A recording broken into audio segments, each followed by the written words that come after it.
నా latest updates miss కాకుండా ఉండాలంటే సబ్స్క్రైబ్ అనే బటన్ క్లిక్ చేయండి. అలాగే దాని పక్కన బెల్ ఐకాన్ అనేది ట్యాప్ చేయండి. అప్పుడు నేను ఏ వీడియో పెట్టినా మీ మెయిల్కు డైరెక్ట్గా నోటిఫికేషన్ అనేది వస్తుంది.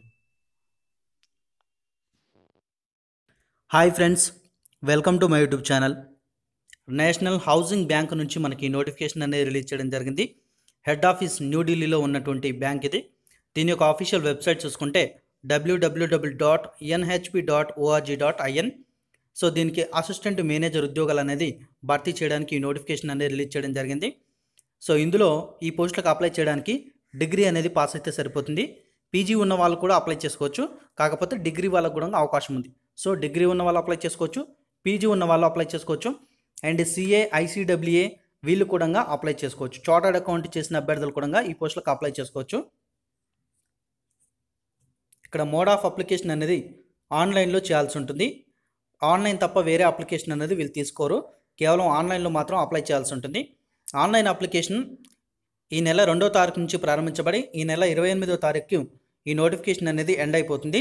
సో అప్పటిలోగా మీరు అప్లై చేసుకునే వాళ్ళు అప్లై చేసుకోండి. ఇక్కడ చూడండి, మనకు క్లియర్గా ఇచ్చారు. హాల్ టికెట్స్ అనేది ఎగ్జామ్ కన్నా 10 days బిఫోర్ వెబ్సైట్లో ఉంచడం జరుగుతుంది. మనకి ఎగ్జామ్ డేట్ కూడా ఇవ్వడం జరిగింది. 4వ నెల 21వ తారీఖు 2019 నాడు సండే రోజు ఎగ్జామ్ అనేది కండక్ట్ చేయడం జరుగుతుంది. దాని యొక్క రిజల్ట్ అనేది ఏప్రిల్ లేదా మే నెలలో రావడం జరుగుతుంది. ఆ తర్వాత ఇంటర్వ్యూకి కాల్ లెటర్స్ అనేది మే నెలలో డౌన్లోడ్ చేసుకోవాల్సి ఉంటుంది. అండ్ ఇంటర్వ్యూ అనేది మే లేదా జూన్లో కండక్ట్ చేయడం జరుగుతుంది. దానికి సంబంధించిన రిజల్ట్ అనేది జూన్ లేదా జూలైలో రావడం జరుగుతుంది. సో జూన్లో కానీ జూలైలో కానీ దీనికి సంబంధించిన ప్రాసెస్ అంతా కంప్లీట్ అయిపోతుంది. సో జూలై తర్వాత పోస్టింగ్ అనేది ఉంటుంది సెలెక్టెడ్ క్యాండిడేట్స్కి. అండ్ ఇక్కడ ఏంటంటే మనకు చాలా వరకు బ్యాంక్ ఎగ్జామ్లు ఏమైనా ఉంటాయంటే ప్రిలిమ్స్ ఎగ్జామ్ ఉంటుంది, అయిన తర్వాత మెయిన్స్ ఉంటుంది. కానీ మనకి ఇక్కడ ఒకే ఎగ్జామ్ ఉంది. సో అక్కడనే ఆబ్జెక్టివ్ ఉంది, డిస్క్రిప్టివ్ ఉంది. సో డిస్క్రిప్టివ్ అనేది క్వాలిఫైయింగ్ నేచర్ మాత్రం జస్ట్. సో ఆబ్జెక్టివ్ అనేది ఎక్కువ ప్రశ్నలు ఇవ్వడం జరిగింది, అందులో మీకు మంచి స్కోర్ రావాలి. ఇక నెంబర్ ఆఫ్ వేకెన్సీ విషయానికి వచ్చేంత మనకు అసిస్టెంట్ మేనేజర్ ఉద్యోగాలు స్కేల్ 1 ఆఫీసర్ ఉద్యోగాలు ఇవి. ఎస్సీ వాళ్ళకు 1, ఎస్టీ వాళ్ళకు 1, ఓబీసీ వాళ్ళకు 5, ఈడబ్ల్యూఎస్ వాళ్ళకు 1, జనరల్కి 7, టోటల్గా 15 వేకెన్సీలకు కానీ ఈ నోటిఫికేషన్ రావడం జరిగింది. అండ్ ఇందులోనే మళ్ళీ 4 వేకెన్సీలు అనేది పీడబ్ల్యూ వాళ్ళకు కేటాయించడం జరిగింది. Persons with bench marked disability వాళ్ళకు 4 వేకెన్సీలు అనేది రీచ్ చేయడం జరిగింది. సో ఆ 4 వేకెన్సీలు కూడా ఎటువంటి బెంచ్ మార్క్స్ అంటే ఎటువంటి డిసెబిలిటీ ఉన్న వాళ్ళకు వాళ్ళు కేటాయిస్తున్నారు కూడా ఈ బాక్స్లు ఇవ్వడం జరిగింది. ఒకసారి చూడండి, హెచ్ఐ అంటే హియరింగ్ ఇంపైర్డ్, విఐ అంటే విజువల్లీ ఇంపైర్డ్, ఈ విధంగా ఇవ్వడం జరిగింది మనకు. ఎలిజిబిలిటీ చూసుకుంటే ఇండియాకు చెందినటువంటి అభ్యర్థులు ఎవరైనా కూడా ఈ పోస్ట్కి అనేది అప్లై చేసుకోవచ్చు.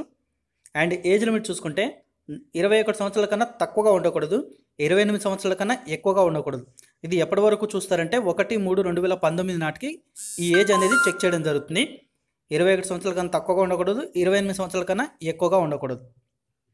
అండ్ ఏజ్ రిలాక్సేషన్ అనేది వీళ్ళకి ప్రొవైడ్ చేయడం జరుగుతుంది. ఎస్సీ ఎస్టీ వాళ్ళకు 5 సంవత్సరాలు, ఓబీసీ నాన్ క్రిమీ లేయర్ వాళ్ళకు 3 సంవత్సరాలు, and PWD persons with bench mark disability ఉన్నటువంటి వాళ్ళకు అందులో మళ్ళీ జనరల్కి 10 సంవత్సరాలు, ఎస్సీ ఎస్టీ వాళ్ళకు 15 సంవత్సరాలు, ఓబీసీ వాళ్ళకు 13 సంవత్సరాలు, ఈ విధంగా ఏజ్ రిలాక్సేషన్ అనేది ప్రొవైడ్ చేయడం జరుగుతుంది.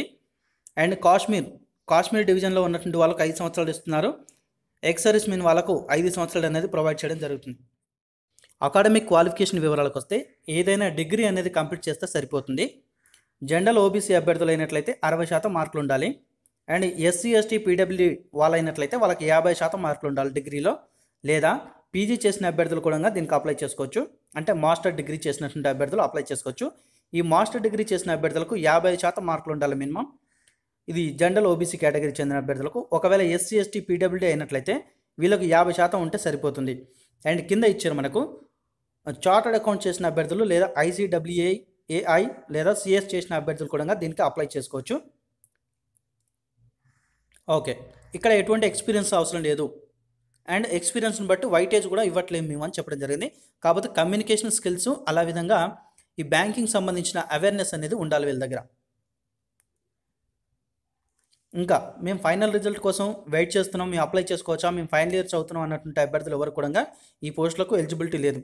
కేవలం కంప్లీట్ చేసిన అభ్యర్థులు మాత్రమే దీనికి అప్లై చేసుకోవచ్చు. అండ్ 54.99 ఉన్నప్పటికీ అది 55 కన్నా తక్కువగానే కేటాయించడం జరుగుతుంది.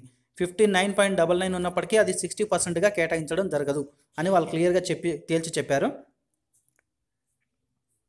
ఇక మనకు ఓకే చూద్దాం. రిజర్వేషన్ సంబంధించిన వివరాలు ఇచ్చారు. సో ఈడబ్ల్యూఎస్ ఏ విధంగా వర్తిస్తుంది రిజర్వేషను, దానికి సంబంధించిన వీడియో నేను ఎన్టీపీసీ చేసినప్పుడు చేశాను. సో అక్కడికి వెళ్ళి చూడొచ్చు మీరు. ఈడబ్ల్యూఎస్ కింద మీరు రిజర్వేషన్ క్లెయిమ్ చేయాలనుకుంటే ఇన్కమ్ అండ్ అసెట్ సర్టిఫికేట్ అనేది అథారిటీ చేత, అంటే ఇక్కడ కింద ఇచ్చినటువంటి 4 ఆప్షన్స్ ఉన్నాయి కదండి, ఏదైనా ఒక గవర్నమెంట్ అథారిటీ చేత ఇష్యూ చేయబడినటువంటి ఇన్కమ్ అండ్ అసెట్ సర్టిఫికేట్ అనేది మీరు అప్లోడ్ చేయాల్సి ఉంటుంది. అట్ ద సేమ్ టైం మీరు వెరిఫికేషన్ టైంలో చూపించాల్సి ఉంటుంది. ఇప్పుడు అడిగితే అప్లోడ్ చేయాలి, లేకపోతే అవసరం లేదు ఆన్లైన్లో. కానీ వెరిఫికేషన్ అప్పుడు మాత్రం మీరు దీన్ని సబ్మిట్ చేయాల్సి ఉంటుంది. ఒకవేళ మీరు సబ్మిట్ చేయలేని పక్షాన మీరు రిజర్వేషన్కి వర్తించరు. స్కీమ్ ఆఫ్ సెలక్షన్ ఏ విధంగా ఉంటుందంటే ఆన్లైన్ ఎగ్జామినేషన్ అండ్ ఇంటర్వ్యూ ఉంటుంది. ఈ ఆన్లైన్ ఎగ్జామినేషన్ ఏ విధంగా ఉంటుందంటే ఆబ్జెక్టివ్ అండ్ డిస్క్రిప్టివ్ టైప్ 2 టెస్టులు కండక్ట్ చేయడం జరుగుతుంది. మొట్టమొదటిగా ఆబ్జెక్టివ్ టైప్ చూద్దాం. మనం ఇక్కడ రీజనింగ్ అండ్ కంప్యూటర్ యాప్టిట్యూడ్ కలిసి 45 ప్రశ్నలు వస్తాయి, 60 మార్కులకు రావడం జరుగుతుంది. ఇంగ్లీష్ అండ్ హిందీలో ఉంటుంది పేపర్ అనేది. మనం 60 నిమిషాల టైం అనేది ఉంటుంది. అండ్ జనరల్ అవేర్నెస్ చూసుకుంటే 50 ప్రశ్నలు, 50 మార్కులు. ఇంగ్లీష్ అండ్ హిందీలో పేపర్ ఉంటుంది, 40 నిమిషాల్లో కంప్లీట్ చేయాల్సి ఉంటుంది. ఇది ఇంగ్లీష్ లాంగ్వేజ్ 25 ప్రశ్నలు, 30 మార్కులు. ఇది కేవలం ఇంగ్లీష్లో మాత్రమే ఉంటుంది, 35 నిమిషాల్లో కంప్లీట్ చేయాల్సి ఉంటుంది. అండ్ క్వాంటిటేటివ్ యాప్టిట్యూడ్, సో ఇక్కడ చూసుకుంటే మనకు డేటా అనాలిసిస్ అండ్ ఇంటర్ప్రిటేషన్ కూడా ఉంటుంది. ఇందులో 35 ప్రశ్నలు 60 మార్కులకు రావడం జరుగుతుంది. ఇంగ్లీష్ అండ్ హిందీలో ఉంటుంది పేపరు, 45 నిమిషాల్లో కంప్లీట్ చేయాల్సి ఉంటుంది. టోటల్గా మనకు 3 అవర్స్ అనే టైం లిమిట్ అవుతుంది. 200 మార్క్స్ అండ్ 155 క్వశ్చన్స్ రావడం జరుగుతుంది. ఇక నెక్స్ట్ చూసుకుంటే ఇంగ్లీష్ లాంగ్వేజ్ పై ఉంటుంది మనకు డిస్క్రిప్టివ్ టైప్ టెస్ట్ అనేది. ఇక్కడ letter writing and essay writing అనేది ఉంటుంది. మనకు 2 క్వశ్చన్స్ రావడం జరుగుతుంది, 25 మార్క్స్కు రావడం జరుగుతుంది. ఇంగ్లీష్లో ఉంటుంది పేపర్ అనేది, 30 మినిట్స్ అనే టైం లిమిట్ ఉంటుంది. సో డిస్క్రిప్టివ్ టైప్ అనేది కేవలం క్వాలిఫైయింగ్ నేచర్లో మాత్రమే కండక్ట్ చేయడం జరుగుతుంది. మెరిట్ అనేది మీకు మొట్టమొదట ఏదైతే కండక్ట్ చేశారో ఆబ్జెక్టివ్ టైప్ టెస్ట్, దాని నుంచి మెరిట్ తీసుకోవడం జరుగుతుంది. ఎగ్జామ్కి వెళ్ళినప్పుడు ఐడి ప్రూఫ్స్ అనేది తీసుకొని వెళ్ళాల్సి ఉంటుంది. సో ప్రతి ప్రశ్నకు కూడా 5 మల్టిపుల్ ఆప్షన్స్ అనేది ఇవ్వడం జరుగుతుంది. మనకు 5 ఆప్షన్లు ఇవ్వడం జరుగుతుంది. ఒకవేళ రాంగ్ ఆన్సర్ కనుక మీరు ఇచ్చినట్టే 1/4 అనేది కట్ చేయడం జరుగుతుంది. నెగటివ్ మార్క్ కింద 1/4 అనేది కట్ చేయడం జరుగుతుంది. ఇక కట్ ఆఫ్ స్కోర్ అనేది తీయడం జరుగుతుంది ఆన్లైన్ ఎగ్జామినేషన్ కోసం నుంచి. అది ఆబ్జెక్టివ్ టైప్ టెస్ట్ నుంచి కట్ ఆఫ్ తీయడం జరుగుతుంది. డిస్క్రిప్టివ్ టైప్ అనేది కేవలం క్వాలిఫైయింగ్ నేచర్ మాత్రమే. అందులో కట్ ఆఫ్లో ఎవరికైతే మెరిట్ వస్తుందో వాళ్ళని ఇంటర్వ్యూకి అనేది పిలవడం జరుగుతుంది. తర్వాత డాక్యుమెంట్స్ అనేది ప్రొడ్యూస్ చేయాల్సి ఉంటుంది ఇంటర్వ్యూ టైంలో. సో మీరు ప్రొడ్యూస్ చేయాల్సిన డాక్యుమెంట్స్ ఏంటంటే, ఒకటి కాల్ లెటర్, రెండవది ఆన్లైన్ అప్లికేషన్ ఫామ్ రిజిస్ట్రేషన్ చేసుకుంది, తర్వాత proof of date of birth కింద మీరు సర్టిఫికేట్ ప్రూవ్ చేయాలి, సర్టిఫికేట్ అనేది ప్రొడ్యూస్ చేయాలి. ఓకే, తర్వాత ఫోటో ఐడెంటిటీ ప్రూఫ్, తర్వాత mark sheets and caste certificate, disability certificate, income and asset certificate, అంటే ఈడబ్ల్యూఎస్ వాళ్ళు అయినట్లయితే, ఎక్స్ సర్వీస్ మెన్ అయినట్లయితే ex service men certificate, and service చేస్తున్నటువంటి అభ్యర్థులు అయితే నో ఆబ్జెక్షన్ సర్టిఫికేట్. సో ఈ విధంగా అన్ని సర్టిఫికేట్స్ ఇక్కడ ఇచ్చినటువంటి అన్ని కూడా సబ్మిట్ చేయాలి. ఒకవేళ ఎక్స్పీరియన్స్ ఉన్నట్లయితే మీకు ఎక్స్పీరియన్స్ ఉన్న సర్టిఫికేట్ కూడా మీరు సబ్మిట్ చేయాల్సి ఉంటుంది. ఒకవేళ ఎక్స్పీరియన్స్ ఉంటే మీరు సబ్మిట్ చేస్తే మీకు ప్రియారిటీ ఇచ్చే అవకాశం ఉంది. జస్ట్ అదైతే క్లారిటీ లేదు, ఇచ్చే అవకాశం ఉంది. సో ఇక్కడ శాలరీ విషయానికి వస్తే 23,700 అనేది ఇవ్వడం జరుగుతుంది మనకు. కానీ టోటల్ అన్ని అలవెన్సెస్ కలుపుకొని అప్రాక్సిమేట్లీ 44,143 రూపాయలు అనేది పర్ మంత్ మీకు ఇవ్వడం జరుగుతుంది. సో అప్లికేషన్ ఫీ వివరాలకు వస్తే ఎస్సీ ఎస్టీ పీడబ్ల్యూడీ వాళ్ళకు 100 రూపాయలు ఉంటుంది. అండ్ ఎస్సీ ఎస్టీ పీడబ్ల్యూడీ వాళ్ళు కానటువంటి వరకు 600 రూపాయలు అనేది అప్లికేషన్ ఫీ అనేది ఉంటుంది ఫ్రెండ్స్. ఇక ఎగ్జామినేషన్ సెంటర్ చూసుకుంటే మనకు హైదరాబాద్లో ఎగ్జామ్ రాసుకునే వెసులుబాటు అనేది ఉంది. ఓకే, సో ఇక్కడ మనకి ఇచ్చిన ఇన్ఫర్మేషన్ అయితే అయిపోయింది ఆల్మోస్ట్. సో మీరు ఎలా అప్లై చేసుకోవాలనేది మనకు క్లియర్గా ఇచ్చారు. ఆన్లైన్లో అప్లై చేసుకోవాల్సి ఉంటుంది. సో ఇన్స్ట్రక్షన్స్ అన్నీ ఒకసారి చదువుకొని ఆ ఫోటో ఏ సైజులో ఏ విధంగా అప్లోడ్ చేయాలి, తర్వాత సిగ్నేచర్ ఏ విధంగా అప్లోడ్ చేయాలి. సిగ్నేచర్ మాత్రం క్యాపిటల్ లెటర్స్లో పెట్టొద్దు ఫ్రెండ్స్. నేను పారామీటర్ నోటిఫికేషన్లో చెప్పాను, బై మిస్టేక్లో రిజెక్టర్ లిస్ట్లో ఉన్నటువంటి చూడకుండా పైన కింద చెప్పాను. అది కూడా నాకే డౌట్ వచ్చింది, క్యాపిటల్ లెటర్స్లో పెట్టాలని చెప్పాను. సడన్గా మళ్ళీ ఎమ్మడే ఎండ్ స్క్రీన్లో ఇచ్చేసాను నేను కార్డులో. సో మీరు ఎప్పుడు కూడా ఏ నోటిఫికేషన్ అప్లై చేసినా సిగ్నేచర్ అనేది క్యాపిటల్ లెటర్స్లో పెట్టొద్దు. ఓకేనా?